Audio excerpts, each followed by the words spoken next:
Eres bueno, bueno, bueno, bueno. Libro del profeta menor Oseas, capítulo 6, versículos del 1 al 3. Le hemos titulado al mensaje de esta tarde de la siguiente manera: volvamos al Señor.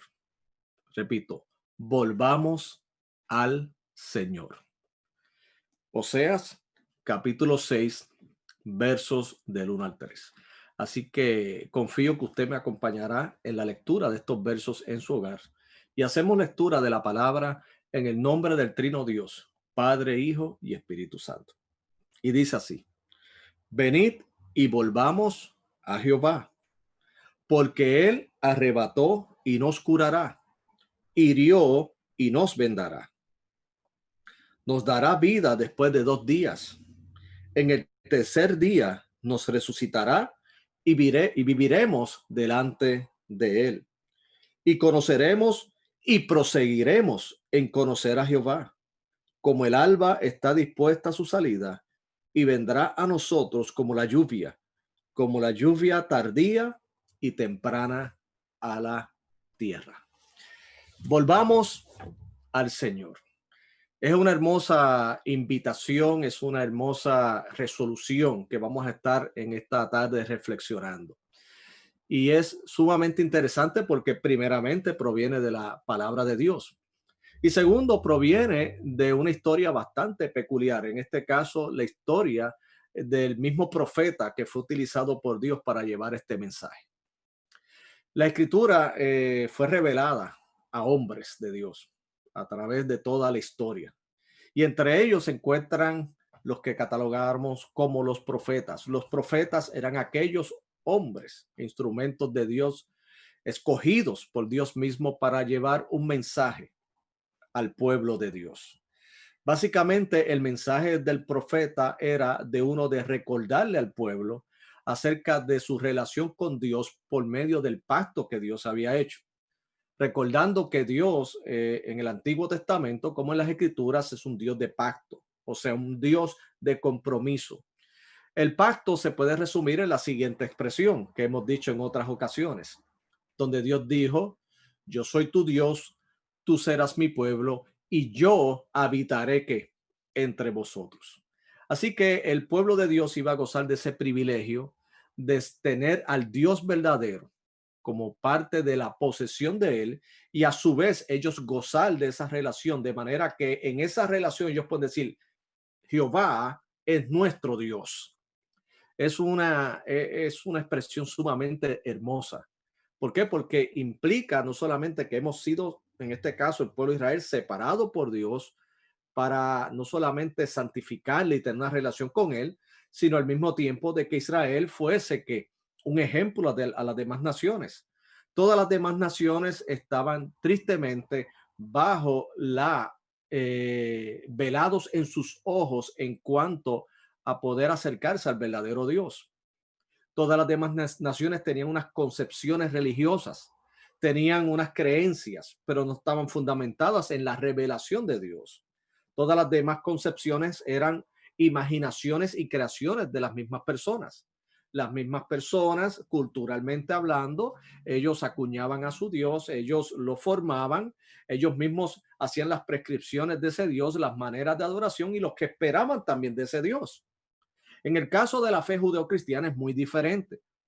En este caso es Dios quien se revela al hombre y toma al hombre en la condición en que se encuentra, que le identifica como una de pecado, una de hostilidad hacia Dios por causa de la desobediencia de nuestros primeros padres. Y en lugar de Dios dejarlos a la aventura y dejarlos en su condición de pecado, de manera que arrastrasen condenación, sin embargo, Dios irrumpe en la historia de la humanidad para buscarle y retomar esa relación con ellos y retomarlos en una relación de gracia y de amor. ¿Por qué? Porque el Señor es infinitamente justo y pudo habernos dejado en la condición de pecado que nos encontrábamos. Sin embargo, Dios, como el apóstol Pablo mismo le explica en su epístola a los Efesios, Dios que es rico en misericordia, con el gran amor que nos amó, envió a Cristo a morir por nosotros en la cruz del Calvario. Toda la Biblia es la gran historia de salvación. Es la historia de cómo Dios, al hombre que se alejó de él, al hombre que se separó de él, sin embargo, le busca para reconciliar esa relación, para restaurarnos delante de su presencia. Y Dios utilizó en la formación de las escrituras a profetas, a hombres llamados por Dios, y entre ellos estaba el profeta Oseas. Cada uno de estos profetas tenía su propia personalidad, su propia experiencia de vida. E inclusive Dios utilizaba esa misma experiencia de vida de los profetas para ser parte y comunicar a través de ella que el mensaje que Dios mismo quería transmitir.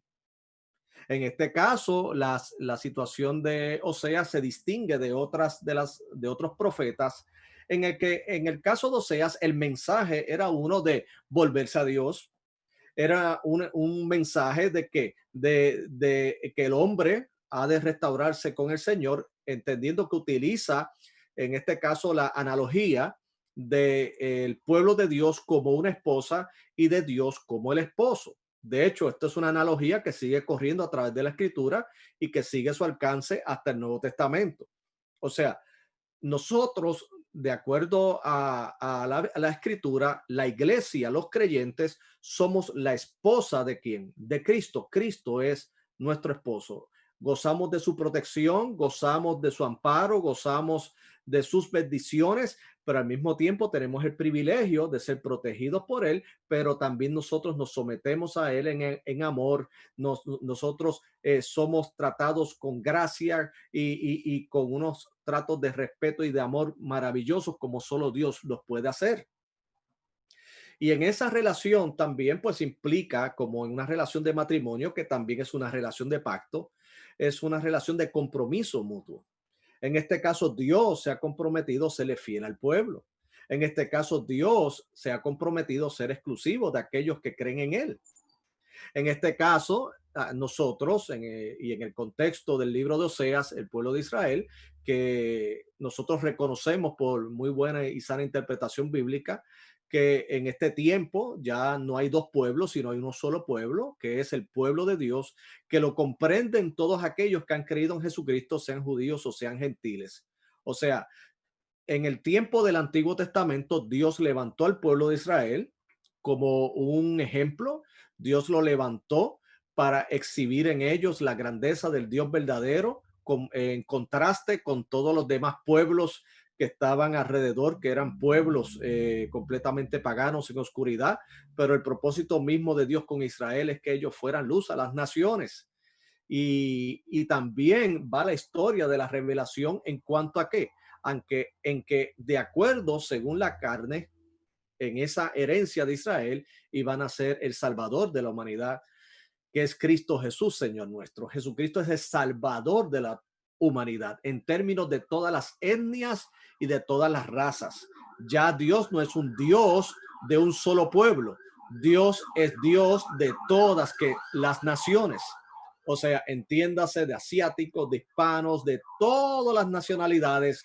Todos venimos a ser parte del glorioso cuerpo que es la iglesia y tenemos entrada por el mismo Señor que es Cristo Jesús, nuestro Salvador.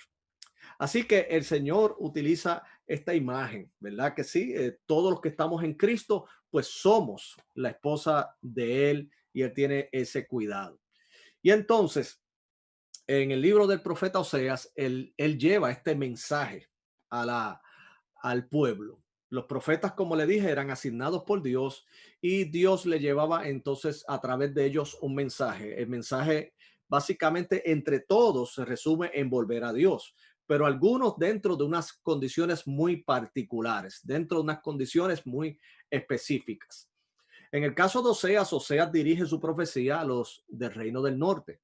Recordemos que Israel fue dividido entre dos reinos, el reino del norte y el reino de ¿qué? Del sur. Tristemente, el reino del norte se caracterizó por ser un sector sumamente dado a la idolatría, dado a ser muy débil en cuanto a la persuasión de las enseñanzas y prácticas de otras religiones. En este caso, cuando el mismo Dios le había advertido al pueblo que la relación con él, como le había dicho anteriormente, utilizando la analogía del matrimonio, tenía que ser una relación de ¿qué? De exclusividad.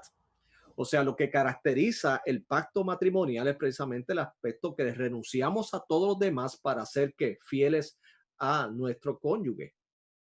En el caso, Dios está diciendo, ustedes no pueden tener ningún tipo de relación, ustedes no pueden tener ningún tipo de asociación con las creencias idólatras de los otros países o de las otras naciones que les rodeaban. O sea, ustedes no podían dejar que ellos los influyeran a ustedes, sino que ustedes fueran influencia a ellos.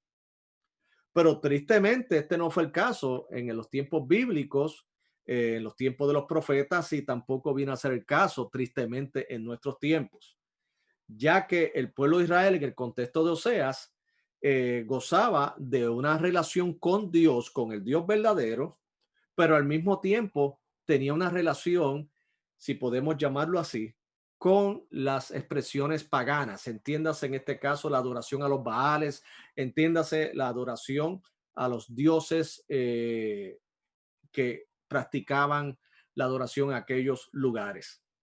Y a ese tipo de relación, eso se le llama en términos bíblicos y teológicos como una relación de adulterio. Porque entendiendo que partimos de que en la Biblia se presenta la relación de Dios con su pueblo como una relación matrimonial, en este caso, cuando la esposa, en este caso que es Israel, en nuestro caso que somos nosotros la iglesia, como dice el apóstol Pablo en Efesios, la iglesia del Señor, entonces cuando nosotros coqueteamos con el mundo, cuando nosotros comenzamos a permitir que enseñanzas ajenas a las escrituras comiencen a tomar cabida en nuestra mente y en nuestro corazón, cuando nosotros nos dejamos seducir por los pensamientos filosóficos de la era que están en mucha manera contrarios a la palabra de Dios, cuando comenzamos a ser seducidos, ¿verdad? Por las prácticas que ellos tienen en su adoración y al mismo tiempo no queremos tampoco salirnos de Dios, pues entonces estamos en una relación de adulterio que espiritual, en una relación de infidelidad con Dios.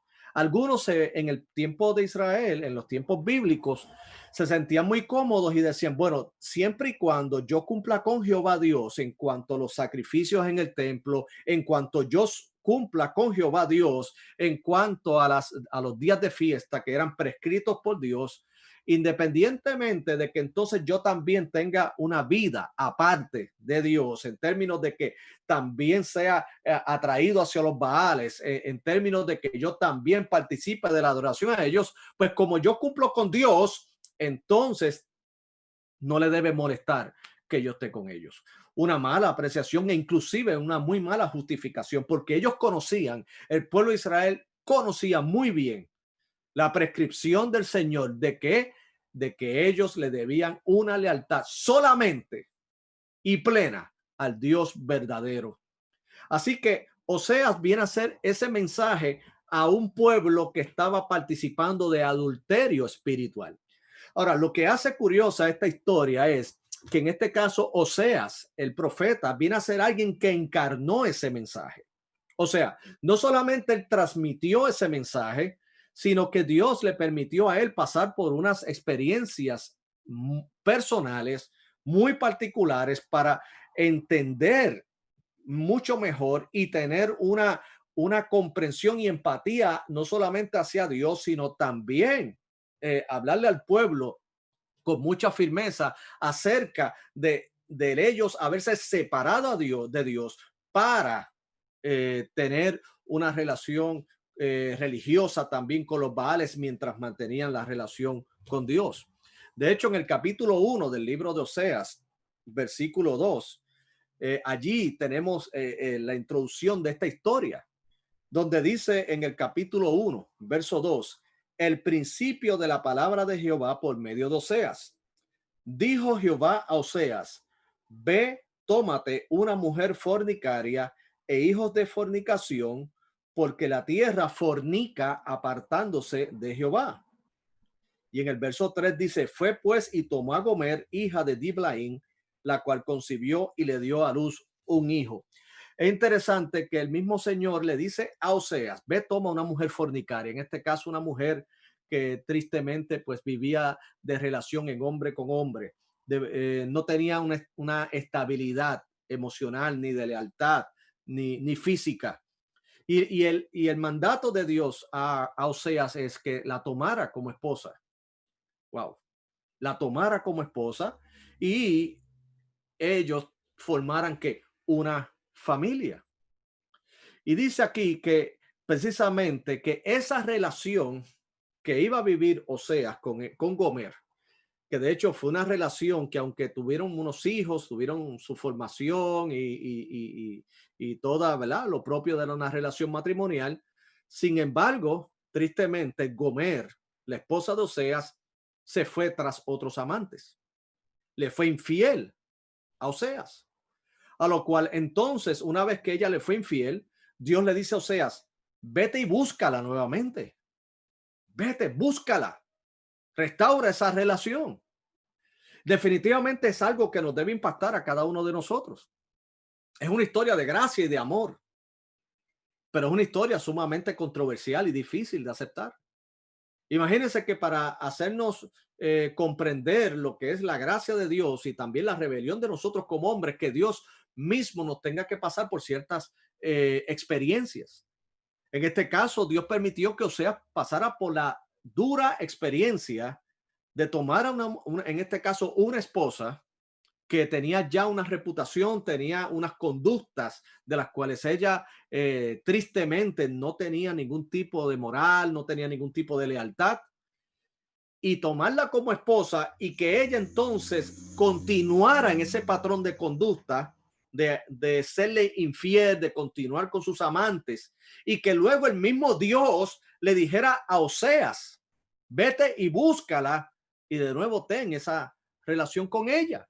En otras palabras, perdónala. Entonces, lógicamente, en la mente del profeta dirá, bueno, pero ¿cómo es esto posible? Porque de hecho, inclusive aún la ley de Dios prescribe que pueda haber una separación matrimonial por causa de adulterio. El mismo Jesucristo dijo que si una de las partes, en este caso fornica o adultera, se le puede otorgar carta de divorcio. Así que si Oseas estaba en pleno derecho y en plena ley de no retomar de nuevo a Gomer. Pero sin embargo, Dios le dijo a Oseas, ve y búscala. ¿Por qué? Porque lo que Dios le quería enseñar a Oseas y que él mismo encarnara para que luego transmitiera el mensaje al pueblo es el siguiente. Así como Gomer te ha sido infiel, así como Gomer sin tener ningún tipo de excusa, ningún tipo de razón, porque tú has sido un buen esposo, tú has sido un buen padre, y sin embargo ella, llevada e inclinada por sus pasiones, sigue con ese tipo de conducta. Así tristemente es mi pueblo. O sea que él hace que la misma experiencia de Oseas con Gomer vea a ser una gran metáfora que ilustre lo que ocurre espiritualmente del pueblo llamado de Dios con su Dios. Un Dios que ha sido fiel, un Dios que ha sido bueno, un Dios que ha cumplido sus promesas. Sin embargo, el ser humano, en este caso el pueblo de Dios, le ha reciprocado a Dios con infidelidad, le ha reciprocado con indiferencia, le ha reciprocado con engaño, con traición. Esta historia de Oseas con Gomer es una historia de amor y lealtad a pesar de la traición. Es una historia donde vemos el evangelio, porque el evangelio no es otra cosa que Dios buscando aquello que se había perdido. El evangelio no es otra cosa que Dios buscando a los pecadores, que así como Gomer debíamos una relación de compromiso con nuestro Dios y de agradecimiento a Dios, y en lugar de acercarnos a él, entonces simplemente queremos las bendiciones de Dios, pero no queremos el compromiso con Dios. No lo queremos. Queremos que Dios sea bueno con nosotros. Queremos que Dios nos dé muchas bendiciones. Pero a la hora del compromiso, nuestro corazón está dividido. Está dividido en un corazón que solamente cumple con lo rutinario y lo religioso y lo litúrgico con Dios, pero en la práctica se vuelve un idólatra y fornica con otras expresiones religiosas.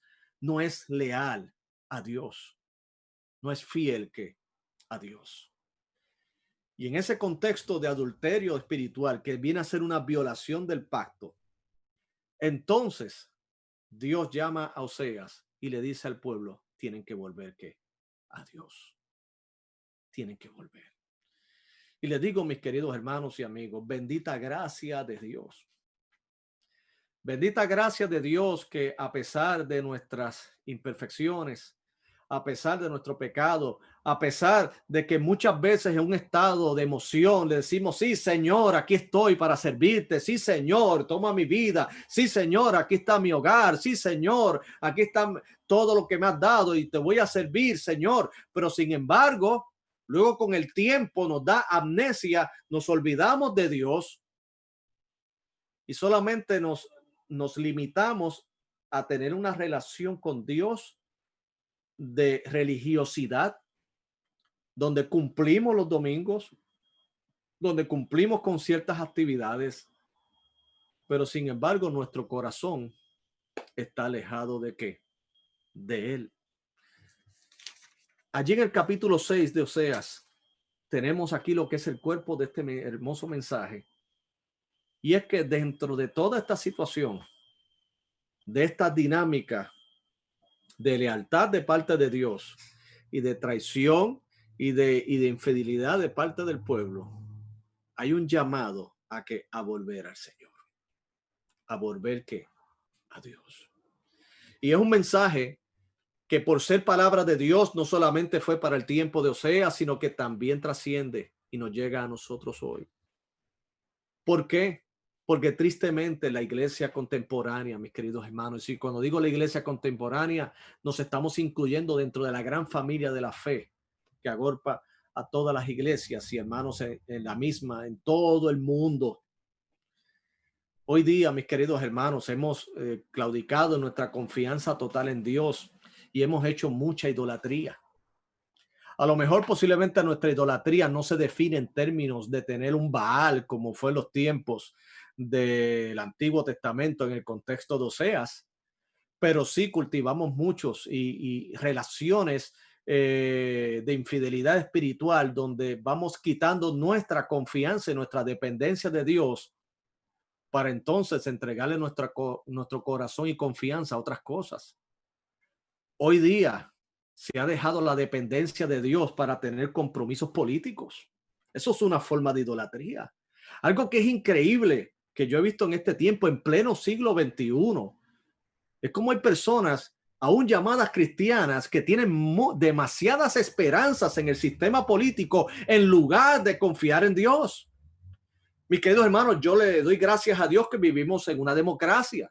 Yo le doy gracias a Dios que tenemos el derecho de ejercer el voto, el sufragio. ¡Qué bueno! Eso es un derecho que tenemos como ciudadanos y yo exhorto que lo hagamos responsablemente. Pero mis queridos hermanos, nuestra solución no viene del Capitolio, no viene de los políticos. Nuestra solución proviene de Dios. Ciertamente nosotros hemos de escoger a aquellos que puedan legislar a favor de lo que esté en cuanto a la moral y lo que tiene que ver con aquellos de proteger la vida.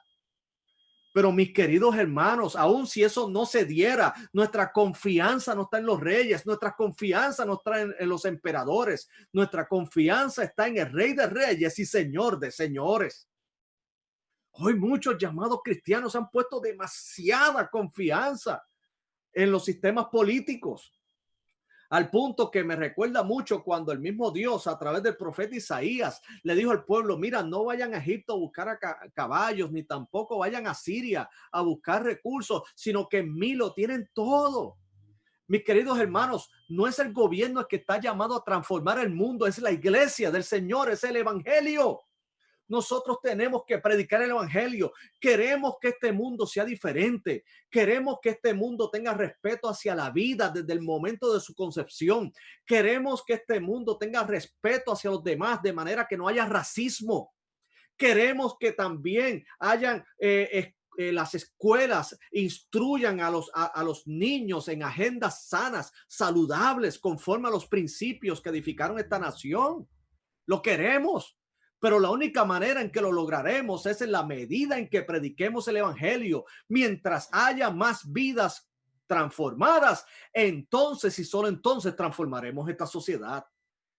Pero no podemos buscar cambios cosméticos yendo aquí para este lado, tal o cual partido, cual o cual candidato, estar buscando afuera e inclusive hasta ganarse enemistades por cuestiones políticas. Mis queridos hermanos, nosotros estamos llamados a seguir a Cristo nuestro Señor.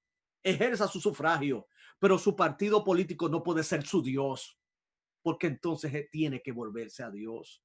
Lo mismo sucede con el aspecto económico. A Dios gracias que vivimos un sistema que se nos permite prosperar y echar hacia adelante.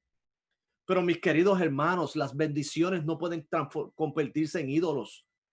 No debemos comprometer todo nuestro tiempo en trabajar, pensando en un futuro que no sabemos si vamos a tener.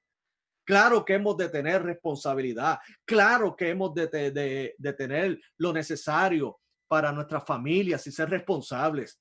Pero una cosa es eso y otra es comprometer el corazón con la avaricia de este mundo, donde lo único que se piensa en obtener dinero, dinero, dinero, dinero, aún a costa de que podamos tener la liberalidad de ser generosos con el que lo necesita. ¿Cómo es posible que podamos decir que somos cristianos y tenemos posesiones y vemos al hermano o al prójimo en necesidad y no le ayudamos? El evangelio también es esto. El evangelio no es solamente que venimos a Cristo y Dios nos transforma a los pecadores, es que también las acciones del cristiano transforman el mundo. Hay que moverse y caminar como Cristo caminó. Pero muchas veces el mundo no nos puede identificar con Cristo. ¿Sabes por qué? Porque solamente tenemos a Cristo en los labios, pero no lo tenemos en el corazón y por ende no lo tenemos en nuestro caminar. Algunos que sin tener ningún tipo de prejuicio teológico de alguna tradición cristiana han ido a la escritura y han leído los evangelios, y no han sido pocos que una vez que han leído los evangelios y lo contrastan con el estilo de vida cristiano contemporáneo del occidente, concluyen y dicen, estos son dos mundos diferentes. Está Cristo, el de los evangelios, lo que predicaba, lo que enseñaba, lo que modelaba. Sin embargo, vemos una iglesia hoy día que sí habla de Cristo, pero lo único que busca es consumir en lugar de servir. Quiere que todo el tiempo sea por ellos y para ellos. Cuando el evangelio es que Dios me salva, ¿para qué? Para servir a los demás, para encarnar su misión de buscar y salvar lo que se había perdido, es demostrar misericordia ante el caído, ayudar al vulnerable y al necesitado, y también ser firme en cuanto a que si hemos de tener una relación con Dios, el arrepentimiento tiene que estar presente y sobre todo de ese arrepentimiento, un acercamiento al único camino de salvación que es Cristo Jesús, que Señor nuestro. Así que esto no es un mensaje solamente para los del tiempo de Oseas. Esto es un mensaje para hoy. Y este mensaje para hoy, mi querido hermano y amigo que me escucha, es volvamos al Señor. Volvamos al Señor de acuerdo al capítulo 6, verso 1 de Oseas. Es una expresión muy linda porque implica, número uno, que volvamos al Señor es una muy buena resolución en el momento en que ellos se encuentran. Es una excelente y muy sabia resolución. Dice en el capítulo 6, verso 1, venid y volvamos ¿qué? A Jehová.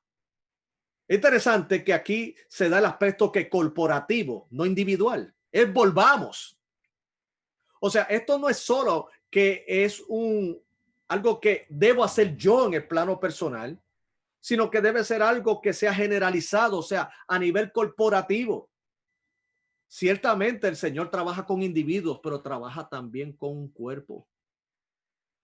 Hoy día también el aspecto de lo que es una salvación individual, ese concepto lo hemos estirado demasiado hasta el punto de muchas veces justificar nuestra irresponsabilidad de identificarnos con el pecado del mismo pueblo del cual nosotros somos parte.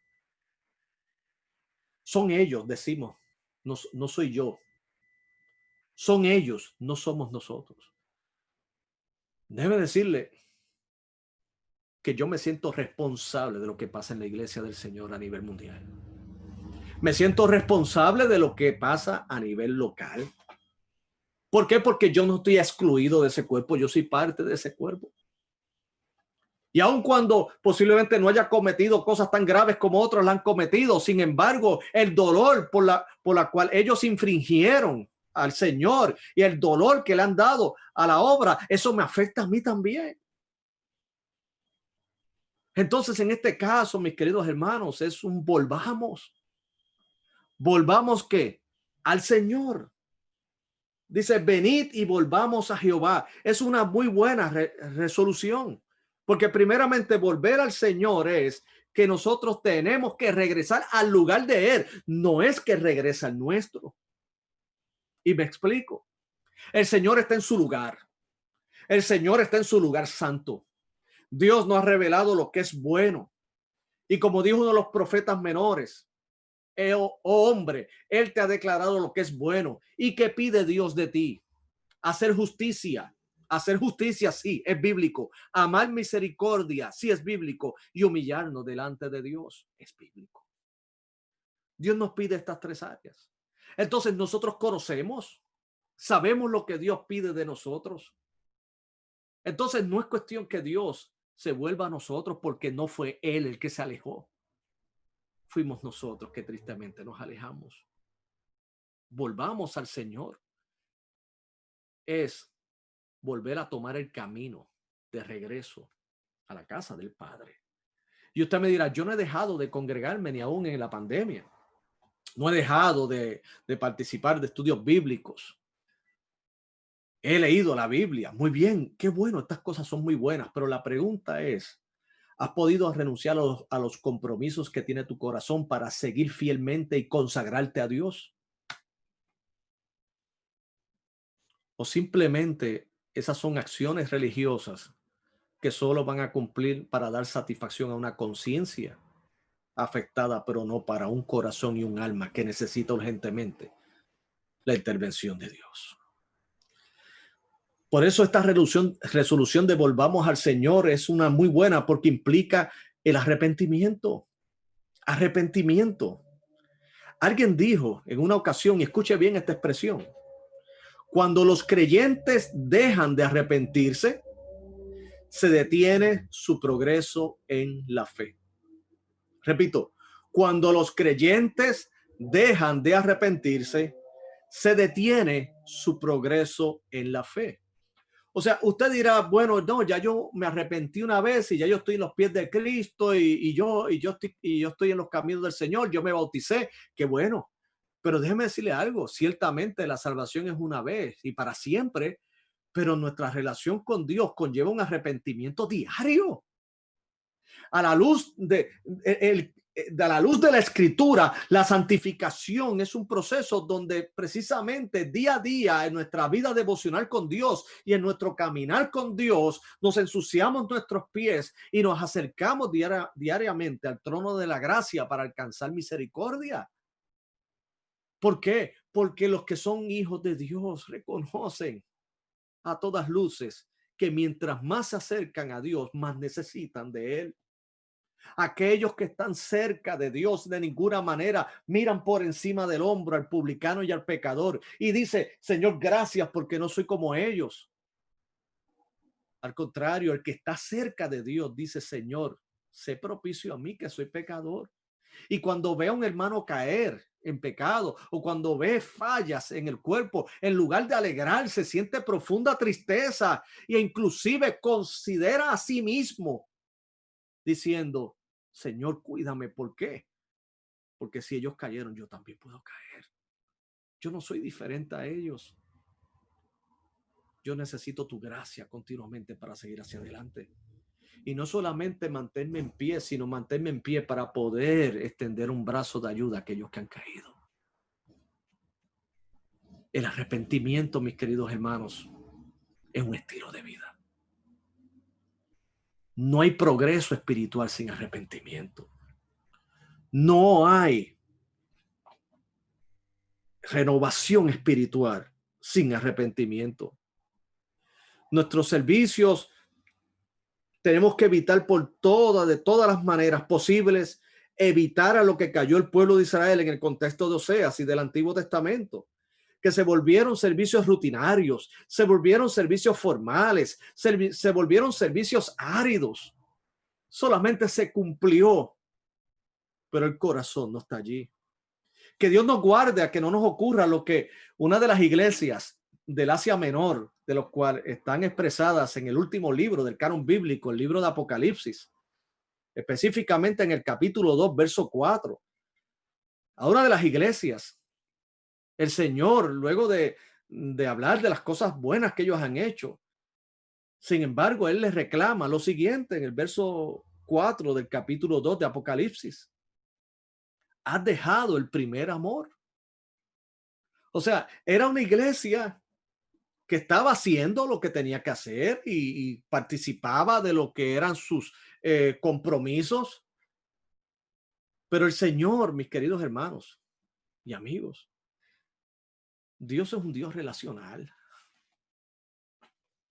Dios allá en los cielos no está con una libreta a ver si tú cumples tus 8 horas de trabajo espiritual. Para simplemente decir, ok, tú cumpliste con tus 8 horas de labor espiritual. Eso es lo que me complace a mí. No es eso. Dios lo que busca es un corazón. Un corazón que le ame. Un corazón que no sea indiferente a Él. No un corazón que solamente cumpla con los rituales y se sienta satisfecho por su participación en los mismos, sino un corazón que verdaderamente ame a Dios, que busque el rostro de Dios, que quiera volver a Dios. El primer amor puede ser tantas cosas, puede ser esa pasión, puede ser esa dedicación, esa consagración. Mis queridos hermanos, esto no es solo de estar activo en la obra de Dios, sino mucho más importante, tener nuestro corazón activo en el Señor de la obra. Porque cuando nosotros, aún estando en las iglesias y participando de actividades denominacionales y de todo ese amor que nos puede dar la exposición, si no tenemos una relación con Dios, eso es nada. Hoy día vivimos un tiempo de mucha pantalla, mis queridos hermanos. Y lo digo con tristeza. Un tiempo donde todo es el aparentar, el proyectarse en las redes sociales, en las diversas páginas de internet, de publicar un libro aquí, hacer una cosa acá. Esas son cosas buenas. No estoy diciendo que sean malas, pero tenga cuidado. Que lo que decimos que sea nuestra pasión por predicar el evangelio no sea otra cosa que simplemente la exposición personal de cada uno de nosotros. Dios nos libre de eso. Que sea nuestro amor a Dios y por el genuino deseo de que otros vengan a los pies de Jesucristo. Y para guardarnos de ello, tenemos que mantener nuestro primer amor. Y si hemos fallado en mantener ese primer amor, entonces hagamos nuestro esta buena resolución. Volvamos al Señor. Así que nuestra primera enseñanza de este pasaje es que volvamos al Señor es una muy buena resolución. Lo segundo es que no solamente volver al Señor es una buena resolución, sino de acuerdo al pasaje yo puedo percibir y aprender que también hay un buen motivo. El motivo es el siguiente, dice en el mismo capítulo 6, verso 1, porque Él arrebató y nos curará, hirió y nos vendará. Si Dios tuvo que herir al pueblo. Sí. De hecho, usted dirá, wow, Dios hiere. Bueno, te puede herir. De hecho, dice en el libro de Deuteronomio, en el capítulo 32, versículo 39, lo siguiente. Deuteronomio capítulo 32, verso 39. Dice, ved ahora que yo soy, y no hay dioses conmigo. Recordemos, Dios es exclusivo. Dios demanda total lealtad a él. ¿Por qué? Porque Dios es completamente leal a nosotros. Aún nosotros siendo pecadores, Dios es fiel. Dice, yo hago morir y yo hago vivir. Yo hiero y yo sano. Y no hay quien pueda librar de mi mano. Yo hiero, dijo el Señor, de acuerdo a Deuteronomio capítulo 32, verso 39. Y de acuerdo al verso 1 del capítulo 6 de Oseas, dice que Él arrebató y nos curará, hirió y ¿qué? Y nos vendará. Dios ha tenido que herirnos para nuestro beneficio. Dios ha tenido que, por su gracia, tocar muchas veces lo más profundo de nuestros corazones para que podamos salir de este marasmo espiritual, de estar dormido, de estar distraído de tantas cosas. Todos aquellos que tienen un encuentro con Dios no quedan igual. En la escritura, en el libro de Génesis, hay una historia sumamente fascinante donde Jacob luchó con el ángel. Y dice la historia que estuvieron hasta el alba, o sea, toda la noche estuvieron en ese conflicto que fue físico y espiritual. Porque Jacob era aquel hombre que se acostumbró a vivir del engaño, era aquel hombre que inclusive pretendía manipular a Dios. Él fue el que engañó a su hermano para robarle la primogenitura. Él se acostumbró a conseguir las cosas a su forma, a su estilo. Hasta que llegó el alba y no había un ganador allí. Pero Jacob persistió y le dijo al ángel, yo no te voy a soltar hasta que no me bendigas. Y el ángel le dijo, sí, te voy a bendecir. Y ya no serás llamado Jacob, sino serás llamado que Israel. Pero ¿saben qué? Jacob venció, pero venció con un muslo descoyuntado. Dice que el ángel tocó su pierna, su cadera y le descoyuntó un muslo. Y dice la historia que a partir de allí cojeaba. O sea, Dios lo tocó, Dios lo hirió. Pienso que en todo momento dejó una marca en él tan profunda que no solamente fue en el alma, porque transformó a Jacob a Israel, sino también fue una marca física de manera que los demás que vieran a Jacob dijeran, ¿y por qué tú cojeas? Y él le dijera, es que yo tuve un encuentro con Dios y me hirió. Pero bendita herida, porque el mismo Dios que hiere, sana. Aquí podemos utilizar esta hermosa analogía de lo que es la intervención quirúrgica. Aquellos que han tenido que ser sometidos a operaciones saben que primeramente para poder sanar tenemos que ser heridos. El médico, el cirujano, va a hacer una incisión, va a hacer un corte. Pero ese corte no es con el fin de hacerte mal o de terminar tus días aquí en la tierra.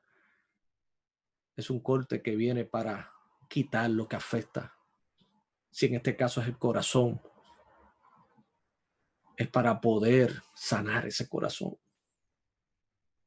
Para que luego de esa herida y de todo ese proceso, aunque haya un proceso de recuperación lento, sin embargo, más adelante no volverás a tener más problemas con el órgano que hayas tenido algún tipo de enfermedad. O sea, con un hueso, una fractura. Primero hay que herir para sanar. ¿Saben qué? El Señor muchas veces tiene que herirnos.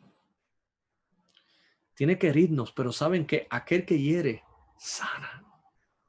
Aquel que hiere pasa aceite sobre nuestras heridas. Es necesario ser heridos. ¿Sabes por qué? Porque primeramente nos recuerda nuestra condición finita, nos recuerda nuestra fragilidad.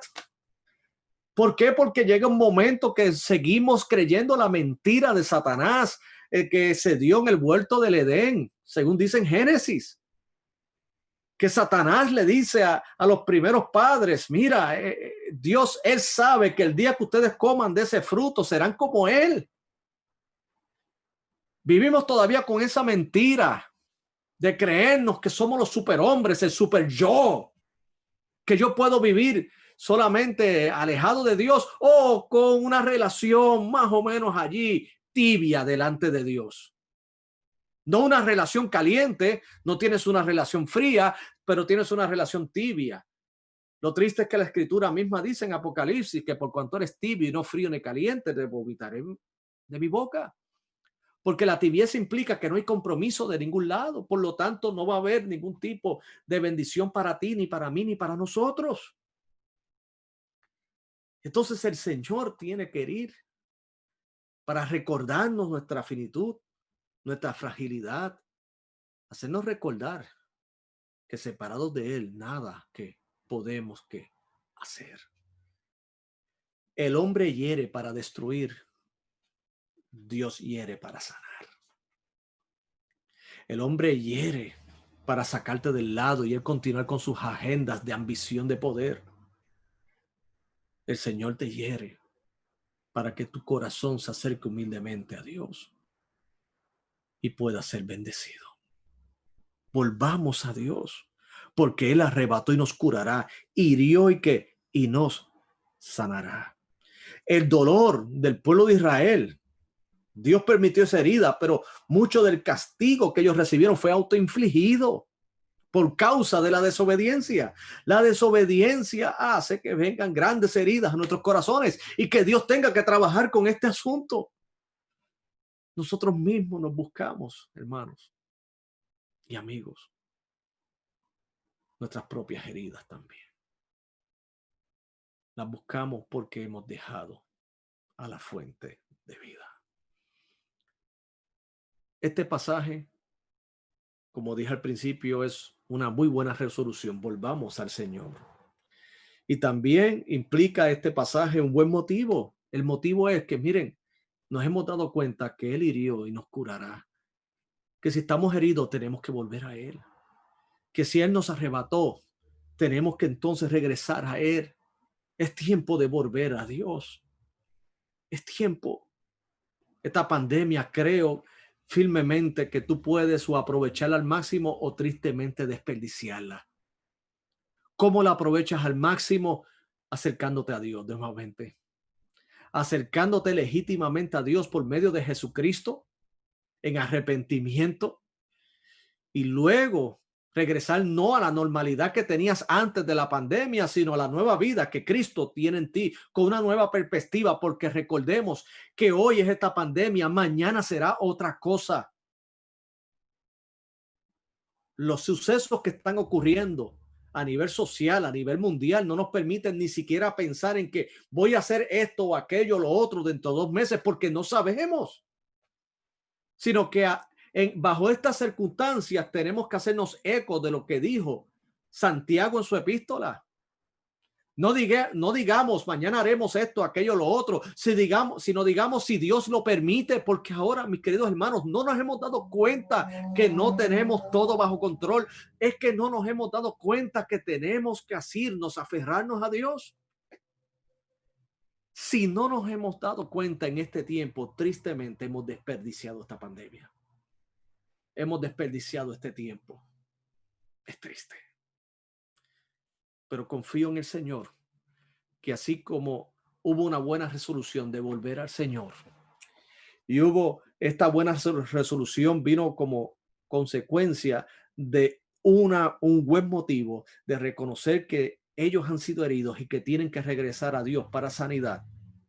Entonces, por último, y no menos importante, es que si es así, va a haber un buen resultado. Y yo quiero que me acompañen en la lectura de este verso de Oseas, capítulo 6, versos 2 y 3.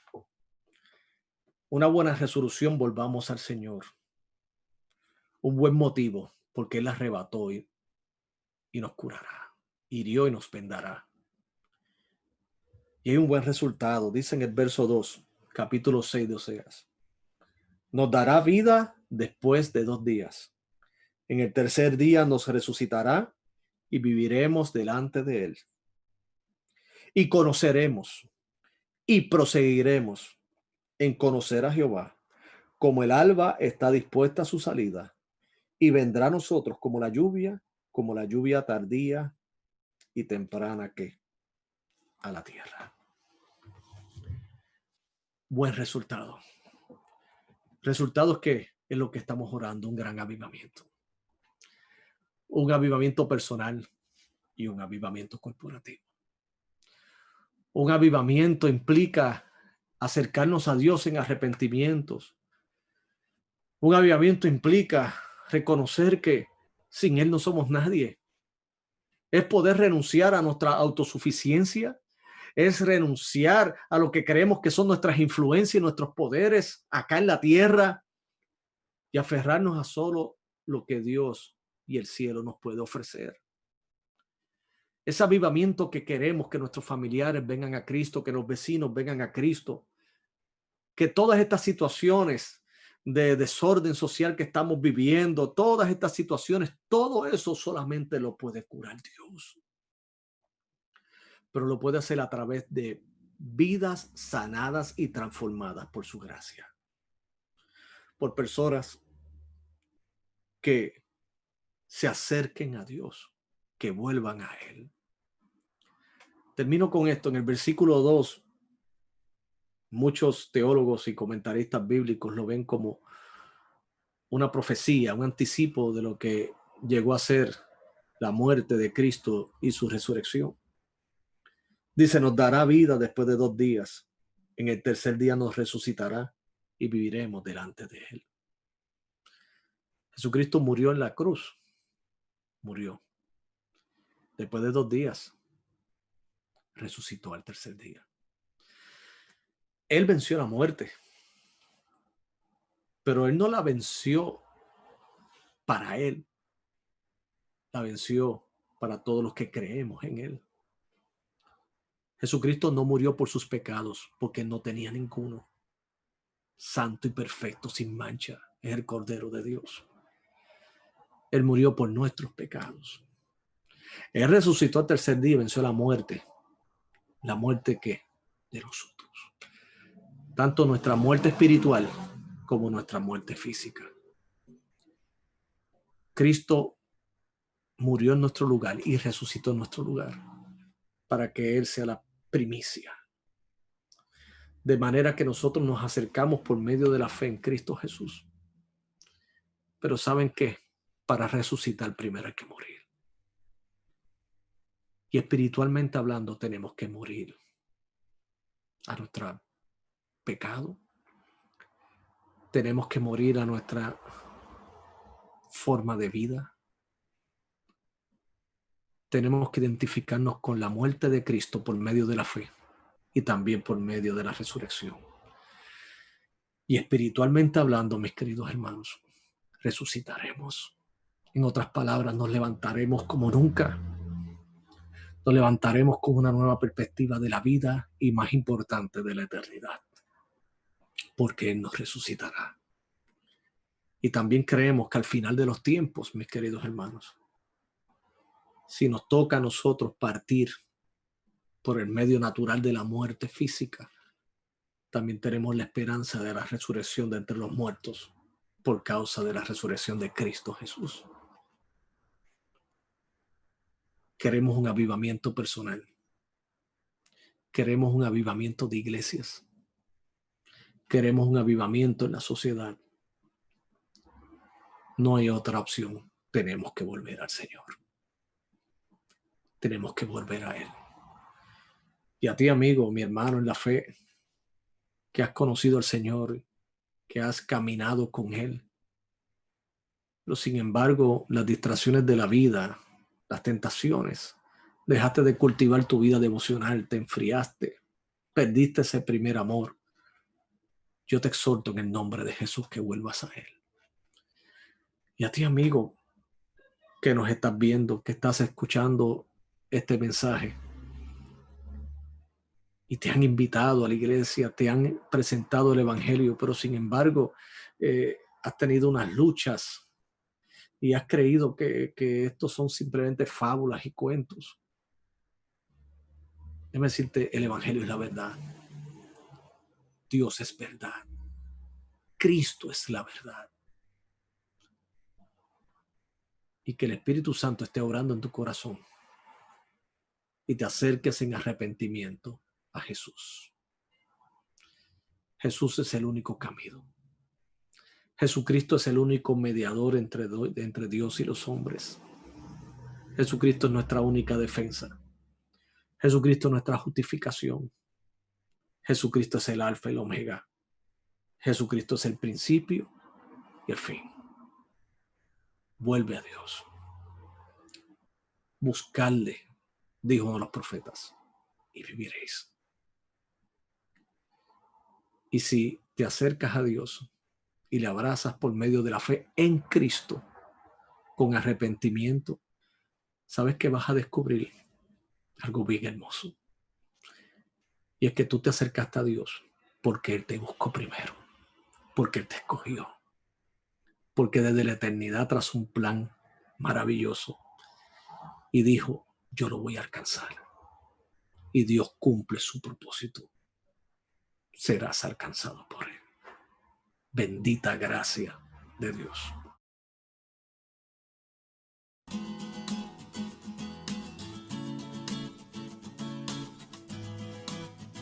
Eres bueno, bueno, bueno, bueno.